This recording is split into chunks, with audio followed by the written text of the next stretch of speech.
Bharat Ratna doctor Bhimrao Ambedkar ರವರಿಗೆ ಕೋಟಿ ಕೋಟಿ ನಮನ. ಇವರ ಜೀವನವನ್ನು ಆಧರಿಸಿ ಈ ಧಾರಾವಾಹಿಯನ್ನು ನಿರ್ಮಿಸಲಾಗಿದೆ. ರಾಷ್ಟ್ರಕ್ಕೆ, ರಾಷ್ಟ್ರದ ಜನರಿಗೆ ಅಂಬೇಡ್ಕರರ ಕೊಡುಗೆ ಅಪಾರ.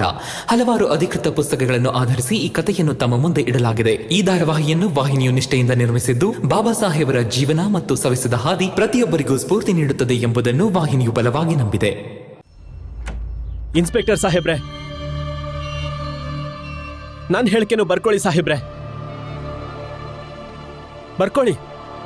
ನಂಗ್ ಲಾಟಿಲ್ ಹೊಡೆದಿದ್ದು ಈ ಮಂಚಯ್ಯನೇ. ಅಯ್ಯೋ, ಇಲ್ಲ ಇಲ್ಲ ಇಲ್ಲ ಇಲ್ಲ, ಇವ್ರು ಸುಳ್ಳು ಹೇಳ್ತಿದ್ದಾರೆ.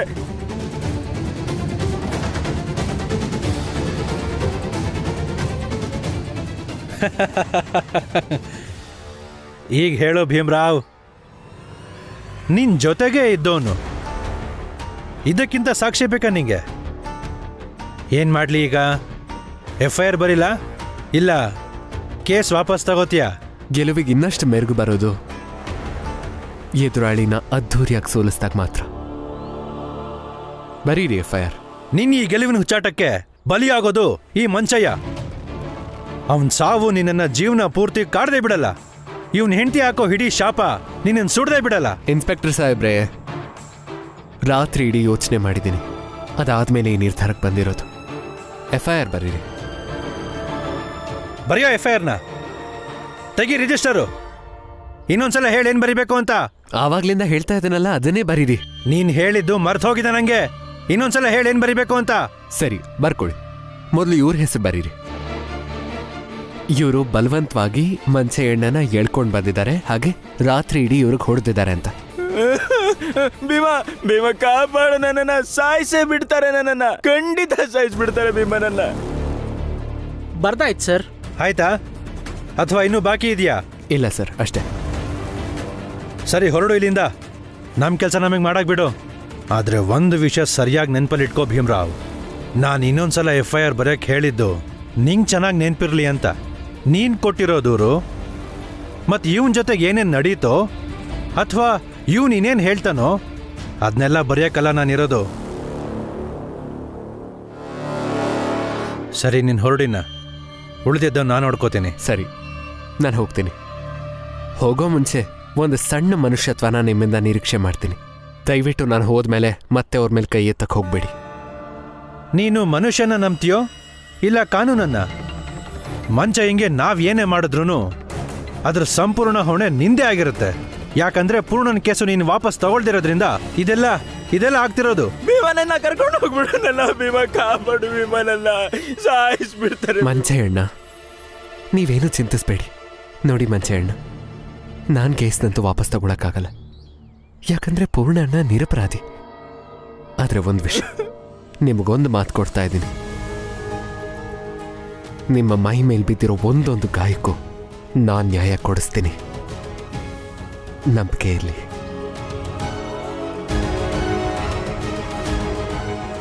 ಇನ್ಸ್ಪೆಕ್ಟರ್,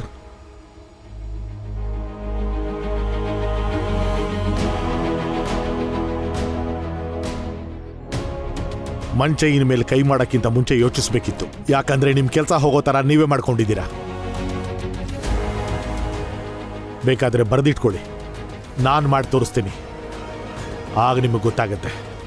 ಬ್ಯಾರಿಸ್ಟರ್ ಸಾಹೇಬ್ರೆ, ಜೀವನದಲ್ಲಿ ಕಷ್ಟಪಟ್ಟು ಗೌರವ ಸಂಪಾದಿಸಿದಿರ, ಈಗೆಲ್ಲ ಕಳ್ಕೋತಿದ್ದೀರಾ ಈ ಭೀಮರಾವ್ ಮತ್ತು ಇವನ್ ಜಾತಿಯವ್ರ ಜೊತೆ ಸೇರ್ಕೊಂಡು. ಭೀಮರಾವ್, ನಡಿ. ನಾಳೆ ಬೆಳಗ್ಗೆ ಇರೋ ಕೇಸ್ಗೆ ಸಿದ್ಧ ಆಗಬೇಕಿದೆ.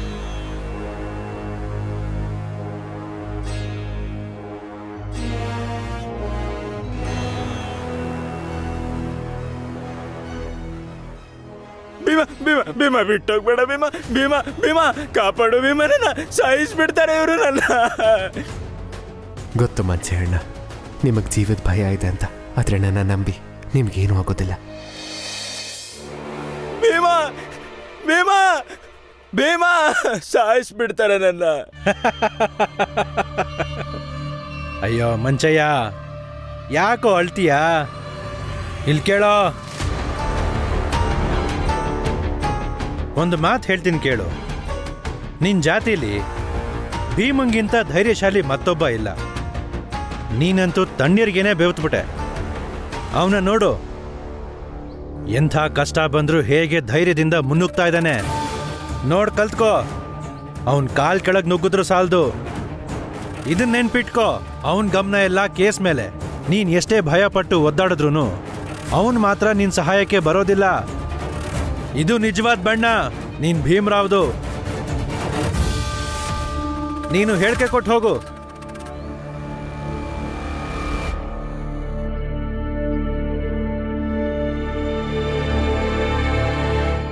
ಭೀಮ್ರಾವ್, ಧೈರ್ಯವಂತ ನೀನು. ಇಲ್ಲಾಂದ್ರೆ ಇಂಥ ಸನ್ನಿವೇಶದಲ್ಲಿ ಒಂದನ್ನ ಆಯ್ಕೆ ಮಾಡ್ಕೋಬೇಕು ಅಂತ ಬಂದಾಗ ಬಹುತೇಕರು ತನ್ನ ಮನೆಯವ್ರನ್ನ, ಹತ್ರದವ್ರನ್ನ ಆಯ್ಕೆ ಮಾಡ್ಕೋತಾರೆ. ಆದ್ರೆ ನೀನು ಎರಡನ್ನೂ ಆಯ್ಕೆ ಮಾಡ್ಕೊಂಡೆ. ಇದು ನನಗಿಷ್ಟ ಆಗಿದ್ದು. ನಿನ್ ಜೊತೆ ನಿಂತಿದ್ದಕ್ಕೆ ನನಗೆ ಹೆಮ್ಮೆ ಇದೆ.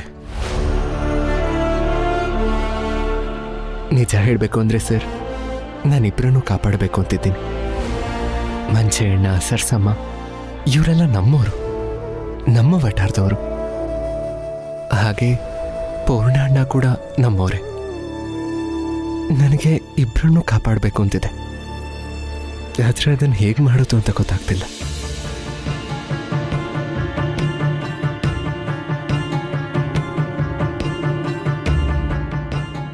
ತಗೋ, ಕಡ್ಲೆ ತಿನ್ನು.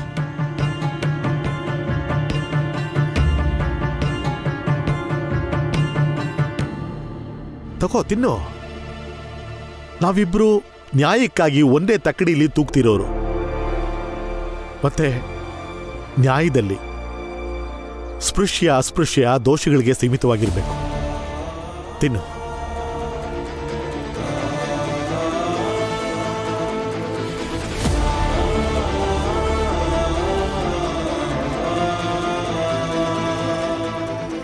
ಆದರೆ ಸರ್, ಇದರಲ್ಲಿ ಕಲ್ಲು ಇದೆ. ಅದನ್ನ ನೀನ್ ನೋಡ್ಕೋಬೇಕು. ಬೇಕಾದ್ರೆ ಎಸಿಬೋದು, ಇಲ್ಲಾಂದ್ರೆ ತಿನ್ಬೋದು.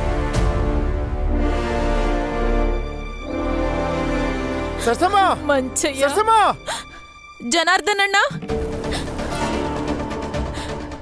ಜನಾರ್ದನಣ್ಣ ಏನಾಯ್ತು?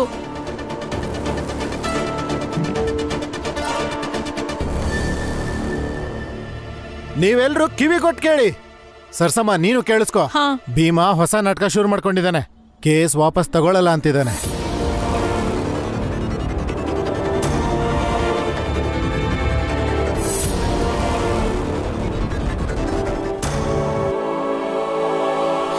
ಹಾಗಾದ್ರೆ ಮಂಚಯ್ಯನ್ ಸಾಯಿಸ್ಬಿಡ್ತಾರೆ. ಅಯ್ಯೋ ದೇವ್ರೆ, ಮಂಚಯ್ಯನ್ ಸಾಯಿಸ್ಬಿಡ್ತಾರಲ್ಲಪ್ಪ. ಭೀಮನ್ ಸಹವಾಸದಿಂದ ಮೇಲ್ನೋರ್ನ ಎದುರಾಕೊಳ್ಳೋ ತರ ಆಯ್ತು. ಈಗ ಅವ್ರ ಸೇಡನ್ ತೀರಿಸ್ಕೊಳ್ಳೋದಿಕ್ಕೆ ಮಂಚಯ್ಯನ್ ಮೇಲೆ ಸುಳ್ಳು ದೂರು ಕೊಟ್ರು. ಈಗ ಮಂಚಯ್ಯನ್ ಯಾರು ಕಾಪಾಡ್ತಾರೆ? ಅಯ್ಯೋ, ನಾನೇನ್ ಮಾಡ್ಲಿ ಈಗ? ಅಮ್ಮ, ನೀವ್ ಸಮಾಧಾನವಾಗಿರಿ. ಮಂಚಯ್ಯ ಅಣ್ಣಂಗೆ ಏನಾಗಲ್ಲ. ಅದ್ ಹೆಂಗ್ ಸಾಯಿಸ್ಬಿಡ್ತಾರೆ ಅವ್ರನ್ನ? ಅವನನ್ನ ಸಾಯಿಸೋದ್ ಪಕ್ಕ. ಅವರು ನನ್ ಕುಂಕುಮ ಅಳ್ಸೋಗೋದು ಸತ್ಯ. ಇದಕ್ಕೆಲ್ಲ ನಿನ್ ಗಂಡ ಭೀಮ್ರಾವೇ ಕಾರಣ. ಈಗ ಬಂದು ಸಮಾಧಾನ ಮಾಡೋ ತರ ನಾಟಕ ಮಾಡ್ಬೇಡ. ಒಂದ್ ಮಾತ್ ಹೇಳ್ತೀನಿ, ಸರಿಯಾಗಿ ಕೇಳಿಸ್ಕೊರಮ್ಮ. ಭೀಮ್ರಾವ್ ಕೇಸ್ ವಾಪಸ್ ತಗೊಳ್ದೆ ನನ್ ಗಂಡಂಗೆ ಏನಾದ್ರೂ ಆದ್ರೆ ಮುಂದೆ ನಿನ್ ಗಂಡ ಭೀಮ್ರಾವ್ಗೆ ನಾನೇ ದೊಡ್ಡ ವೈರಿ ಆಗ್ತೀನಿ. ಸರ್ಸಮ್ಮ, ಏನ್ ಮಾತಾಡ್ತಾ ಇದ್ಯಾ? ಸರಿಯಾಗೆ ಮಾತಾಡ್ತಿದ್ದೀನಿ. ನನ್ ಗಂಡಂಗೆ ಏನಾದ್ರೂ ಆದ್ರೆ ನನ್ಗಿಂತ ಕೆಟ್ಟೋಳು ಇನ್ಯಾರೂ ಇರಲ್ಲ. ನಾನು ಇನ್ನೊಂದ್ ಮುಖ ತೋರ್ಸ್ಬೇಕಾಗತ್ತೆ. ಭೀಮ್ರಾವೇ ದೊಡ್ಡ ಶತ್ರು ಆಮೇಲೆ ನಂಗೆ. ಭೀಮ್ರಾವೇ ದೊಡ್ಡ ಶತ್ರು ಆಮೇಲೆ ನನ್ಗೆ.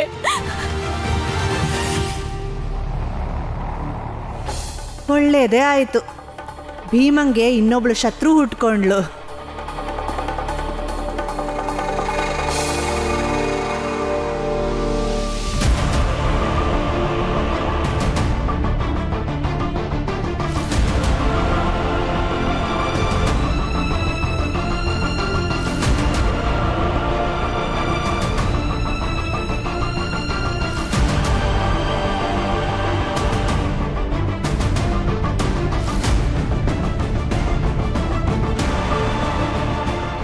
ಈಗ ತಿನ್ನು.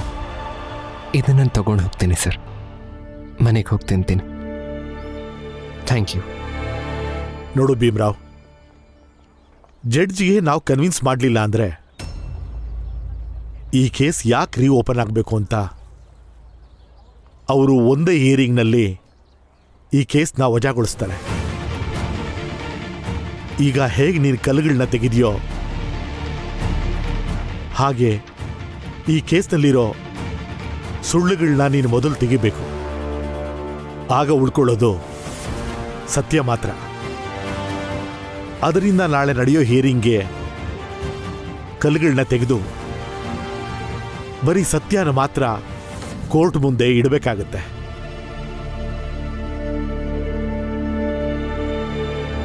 ಸತ್ಯಕ್ಕೆ ಮಾತ್ರನಾ? ಎಂಥ ಸತ್ಯ ಸರ್?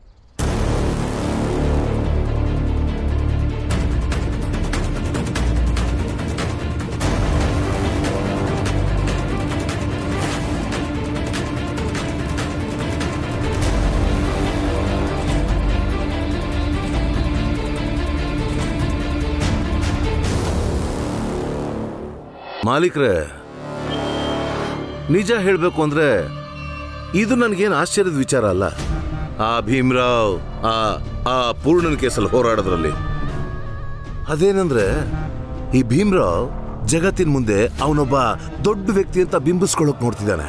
ಅವನಿಗಂತ ತೋರಿಕೆ ಬೇಕು. ಎಲ್ರಿಗೂ ಏನ್ ಅನ್ಸ್ಬೇಕು ಅಂದ್ರೆ ಅವನು ತನಗಿಂತ ಬೇರೆಯವ್ರ ಬಗ್ಗೆ ಹೆಚ್ಚಾಗಿ ಯೋಚನೆ ಮಾಡ್ತಾನೆ ಅಂತ.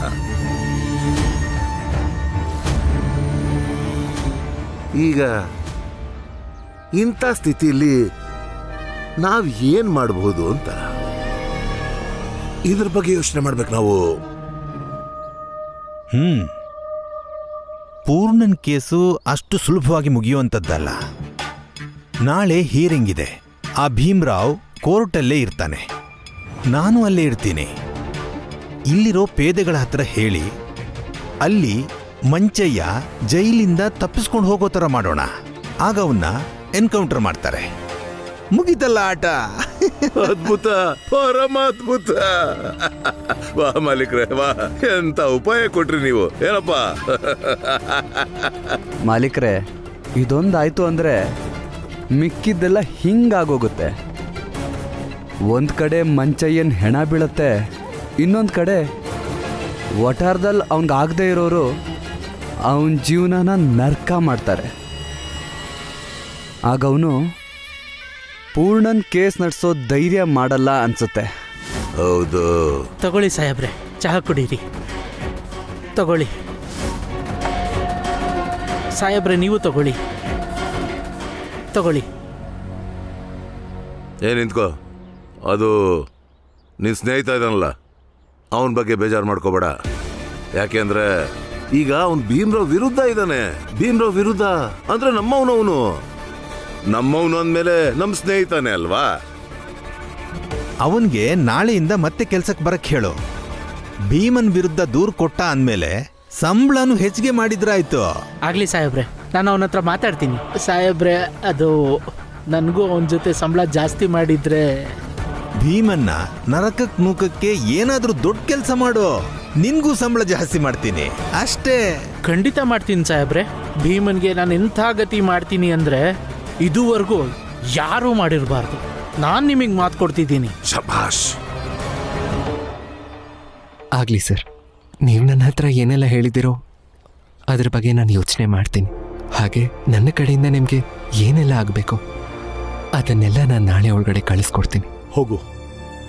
ನಾನು ಏನು ಬೇಕು ಅಂತ ಹೇಳಿದ್ದೀನೋ ಅದನ್ನ ನೀನು ಒದಗಿಸಿದ್ರೆ ಜಗತ್ತಿಗೆ ಸಾರಬಹುದು. ಈ ಹೋರಾಟ ನನ್ನೊಬ್ಬಂದೇ ಅಲ್ಲ, ಭೀಮ್ರಾವ್ ಕೂಡ ಮಾಡ್ದ ಅಂತ.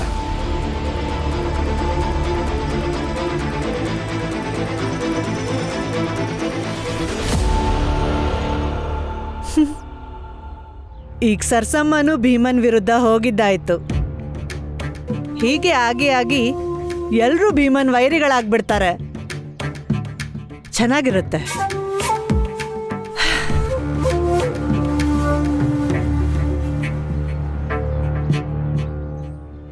ತಗೊಳ್ಳಿ, ನೀರು ಕುಡೀರಿ.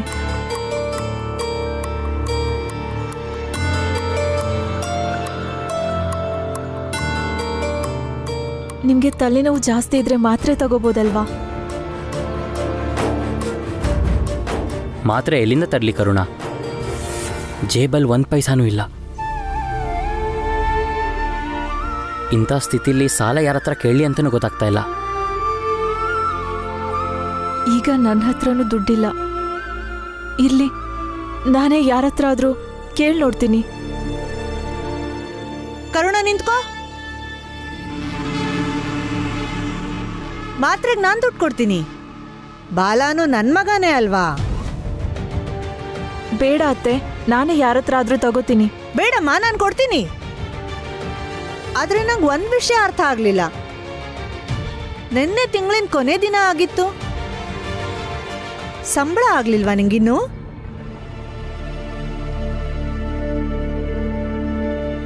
ಏನ್ ಕರುಣ, ಸಂಬಳ ಇನ್ನು ಬಂದಿಲ್ವಾ? ಲಕ್ಷ್ಮಿ, ಬಾಯಿಲಿ. ನೀನು ಕರುಣ ಇಬ್ರು ಒಟ್ಟಿಗೆ ಕೆಲ್ಸಕ್ಕೆ ಹೋಗೋದಲ್ವಾ? ನಿಂಗೆ ಸಂಬಳ ಬಂತಾ? ಇನ್ನೂ ಬಂದಿಲ್ಲ ಅತ್ತೆ, ಇವತ್ತು ಖಂಡಿತ ಕೊಡ್ತಾರೆ. ಅಕ್ಕ, ಹೊರಡೋಣ ಕೆಲ್ಸಕ್ಕೆ. ಹಾ, ನಡಿ.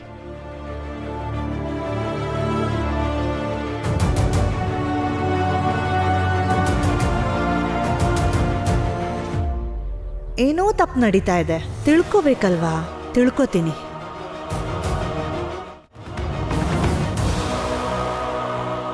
ಬಾಲಾ,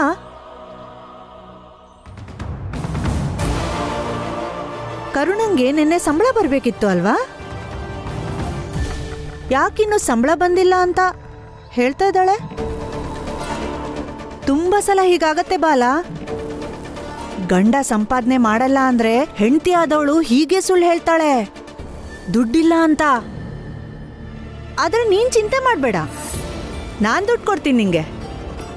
ವಿಶ್ರಾಂತಿ ತಗೋ ಸ್ವಲ್ಪ.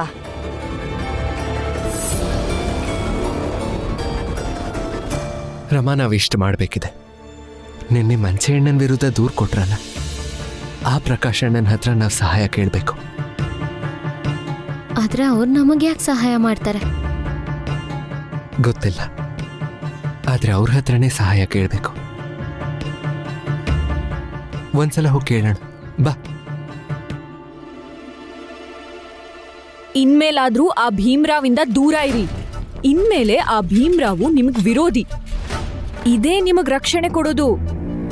ಇನ್ನು ನಿಮ್ ಮನ್ಸಲ್ಲಿ ಭೀಮನ್ ಬಗ್ಗೆ ಅಯ್ಯೋ ಅಂತಿದ್ರೆ ಈಗ್ಲೇ ಅದನ್ನ ಬಿಟ್ಟಾಕ್ಬಿಡಿ.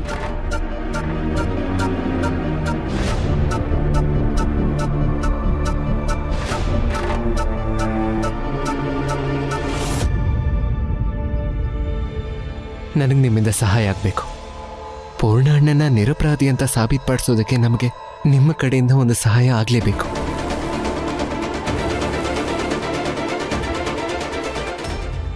ಇನ್ನೂ ಬುದ್ಧಿ ಬಂದಿಲ್ವಾ ನಿನಗೆ?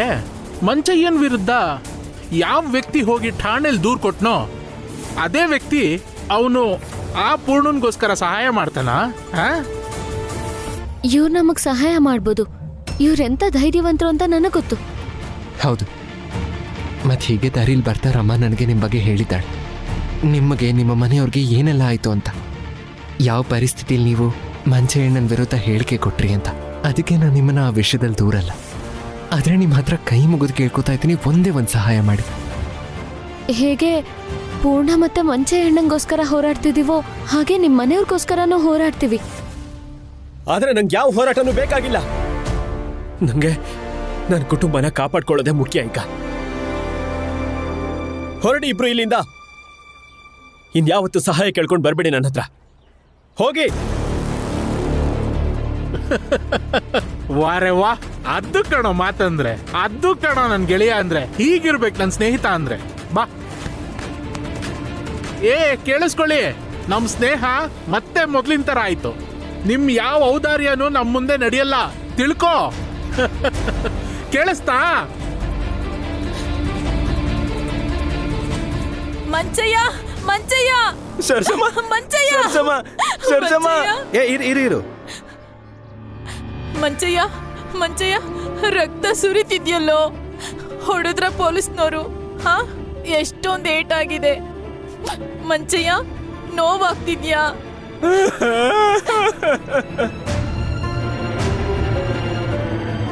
ಇನ್ಸ್ಪೆಕ್ಟರ್ ಸಾಹೇಬ್ರೆ, ಇದೆಂತ ಅನ್ಯಾಯ? ರಕ್ತ ಬರೋ ತರ ಹೊಡೆದಿದ್ದೀರಲ್ಲ ನನ್ ಗಂಡಂಗೆ. ಏನ್ ಮಾಡಿದಾನೆ ಇವನು? ಏನ್ ಮಾಡಿದಾನೆ ನನ್ ಗಂಡ? ಆದ್ರೂ ಯಾಕೆ ಹೀಗೆ ಹೊಡೆದಿದ್ದೀರಾ? ಬಡವ್ರ ಮೇಲೆ ದಬ್ಬಾಳಿಕೆ ಮಾಡಿ ಏನ್ ಸಾಧಿಸ್ತೀರಾ? ನಮ್ ಕಣ್ಣೀರು ಶಾಪ ನಿಮ್ಗೆ ತಟ್ಟೆ ಇರುತ್ತಾ? ನೋಡಿ ಸಾಹೇಬ್ರೆ, ನಾನು ನೇರವಾಗಿ ಹೇಳ್ತಿದ್ದೀನಿ, ನನ್ ಗಂಡ ಮಂಚಯ್ಯನ್ ಬಿಡ್ಲಿಲ್ಲ ಅಂದ್ರೆ ನಾನ್ ಇಲ್ಲೇ ಆತ್ಮಹತ್ಯೆ ಮಾಡ್ಕೋತೀನಿ, ಇಲ್ಲೇ ಬೆಂಕಿ ಹಚ್ಕೊಂಡ್ ಸಾಯ್ತೀನಿ. ಅಲ್ದೆ ನಾನೊಬ್ಳೇ ಅಲ್ಲ, ಈ ಠಾಣೆಲಿರೋ ಎಲ್ರನ್ನ ಸಾಯ್ಸೇ ಹೋಗೋದಾಮೆ. ಏನ್ ನಾಟಕ ಆಡ್ತಿದ್ಯಾ? ಸುಮ್ನೆ ಕೂಗಾಡ್ತಿದ್ಯಾ? ನೀನೊಂದ್ ಮಾತು ಹೆಚ್ಚಿಗೆ ಆಡಿದ್ರು ನಿನ್ ಗಂಡನ್ ಬಟ್ಟೆ ಎಲ್ಲ ಬಿಚ್ಚಾಕಿ ಅವನ್ ಮೇಲೆ ತಣ್ಣೀರ್ ಸುರಿಬೇಕಾಗತ್ತೆ. ಬೇಡ ಬೇಡ ಬೇಡ. ನೆನ್ಸಿರೋ ಲಾಠಿಲಿ ಬಾಸುಂಡೆ ಬರೋ ತರ ಹೊಡಿಬೇಕಾಗತ್ತೆ. ಆಮೇಲೆ ಈ ಚಳಿಗೆ ಅವ್ನ್ ಚಟ್ಟ ಸೇರ್ಕೋಬೇಕು.